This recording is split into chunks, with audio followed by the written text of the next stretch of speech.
warahmatullahi wabarakatuh. Jumpa lagi dengan saya Fokus Suparno dari channel Cerah TV. Apa kabar kalian semua? Semoga kalian dalam keadaan baik-baik saja, dalam keadaan sehat walafiat, dan dimudahkan rezekinya, dilancarkan rezekinya, dan selalu diberikan kesehatan oleh Allah Subhanahu wa Ta'ala. Oh iya, untuk perkenalan, channel kami adalah channel Cerah TV, channel yang membahas tentang cerita-cerita sejarah kerajaan, cerita-cerita rakyat, cerita dari masa lalu, untuk bertujuan untuk sebagai edukasi atau menghibur buat kalian semua. Oh iya, untuk yang belum subscribe silahkan subscribe dulu channel saya. Saya ucapkan terima kasih bagi yang sudah subscribe. Jangan lupa like dan komennya. Oke, tak perlu berbanyak-banyak kata, mari dengarkan cerita dari saya. Semoga terhibur. Ayo kita lanjut.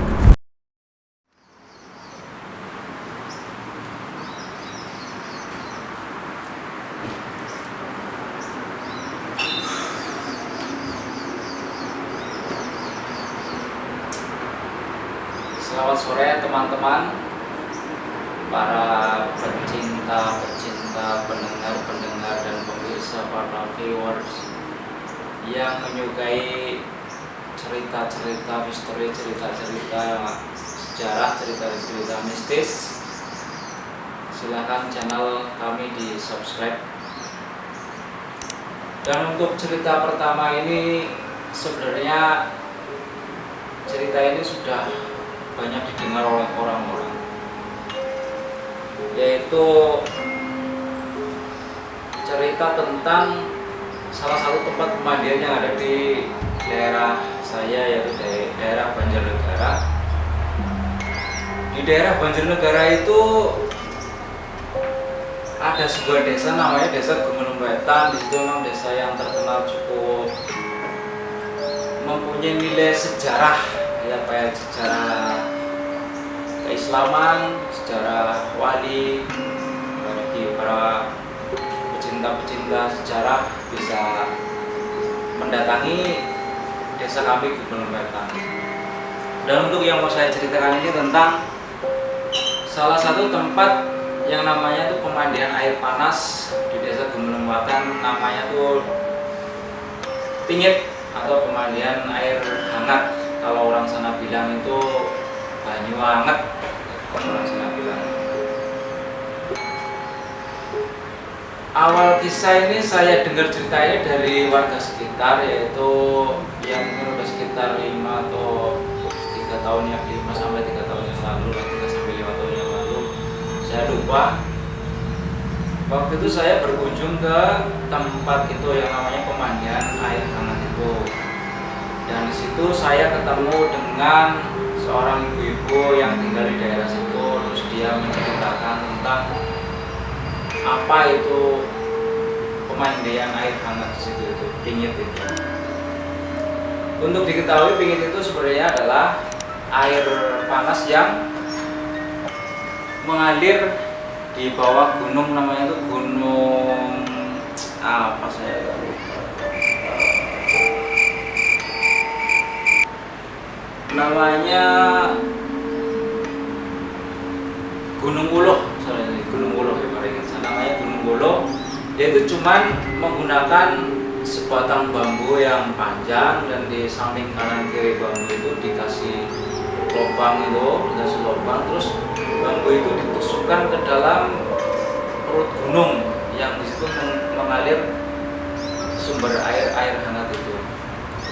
Menurut kepercayaan, air yang ada di situ itu, air hangat itu bisa untuk mengobati sakit kulit dan juga macam-macam penyakit kulit maksudnya ya. Tapi kalau untuk mengobati sakit miskin kayaknya nggak ada gitu. Ya. Oke, nah terus ibu-ibu itu, ya sebut saja Bu Minah lah ya, itu dia tuh cerita bahwa pernah di situ itu ada 2 orang pemuda dari desa lain mandi di situ. Tapi sebenarnya mereka itu sudah dikasih tahu pantangan apa yang tidak boleh dilakukan ketika mandi di air hangat itu. Salah satu pantangannya ialah tidak dibolehkan ke situ untuk laki-laki ataupun perempuan itu mandi itu membawa sabun atau sampo, karena mandi di situ tuh nggak boleh pakai sampo, nggak boleh pakai sapu. Terus ada yang lain bilang juga katanya kalau ke situ nggak boleh pakai perhiasan emas, yang lain lah, nggak boleh pakai perhiasan emas. Dan untuk wanita yang sedang haid dan sedang dalam bulan itu juga katanya tuh nggak boleh datang ke situ. Pernah ada kejadian dua pemuda itu, sebut saja namanya Yanto sama siapa lah, gitu. Yanto sama Tarno apa gimana ya, sebut saja itu nama samaran aja ya. Itu datang ke situ tuh dari desa sebelah dan sudah dikasih tahu oleh penduduk situ bahwa kalau situ jangan bawa sampo, jangan bawa sabun untuk mandi karena sebuah pantangan, kalau dilanggar nanti ada akibatnya. Ya namanya anak muda ya, orang ngeyel ya, namanya anak muda tuh biasanya kebanyakan ngeyel, pengen cari sensasi gitu ya. Mereka turun situ dan menyembunyikan sabun sama sampo itu. Emang zaman dulu itu di pemandian itu nggak seperti sekarang. Kalau seperti sekarang kan sudah ada tempatnya udah dibagusin. Kalau untuk sekarang, kalau zaman dulu tuh masih tradisional banget lah pokoknya. Masih belum terjamah kayak sebagai tempat pariwisata kayak sekarang. Itu masih tanah masih batu-batu yang ditumpuk kayak gitu tuh untuk jalan turunnya.